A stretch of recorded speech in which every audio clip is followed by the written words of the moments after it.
I've done multiple takes of this video and it has taken its toll on me. So this is the last attempt.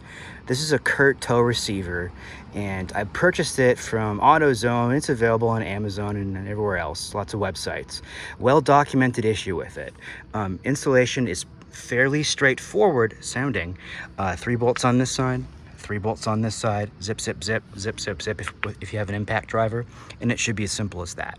You know, it's maybe hard to get this balanced, raising it up, but that's a small problem.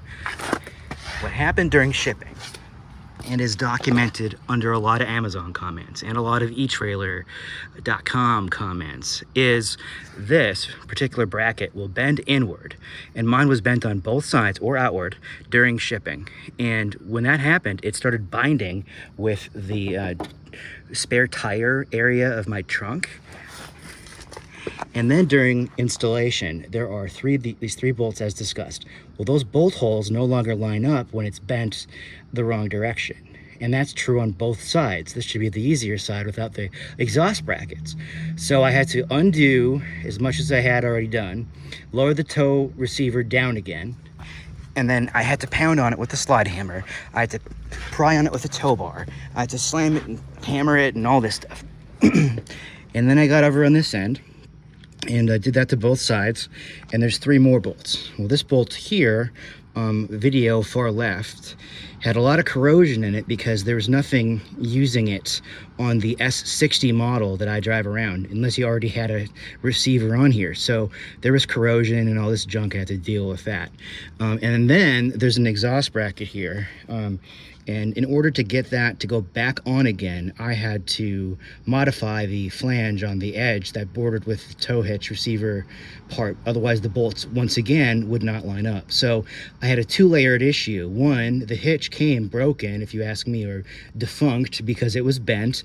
I had to fix that problem. And then after that, I ended up having to deal with the bracket issue, which ended up taking me another hour and a half. So I bet I spent closer to 5 to 6 hours installing this. Now the actual look of it, I like it.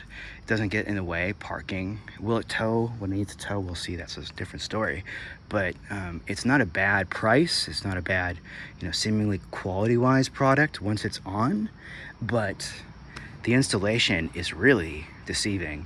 And if you don't know that's bent when you're putting it on, it makes it for quite the quandary or conundrum or problem, because you don't know what is going on. If it looks like you're doing something wrong, and it's actually arriving bent, out of shape, or at least not in alignment after purchase, and that's a real pain if it wasn't bad enough. So I thought this would be a real quick job, and it took me hours and hours and hours cutting, bending, and hammering, because after I thought I bent it back into shape, the only real test of it is when it's back on the car. Well, then one side fit, the other side didn't. Then the bracket didn't. And so it was just a multi-layered pain to put this thing on.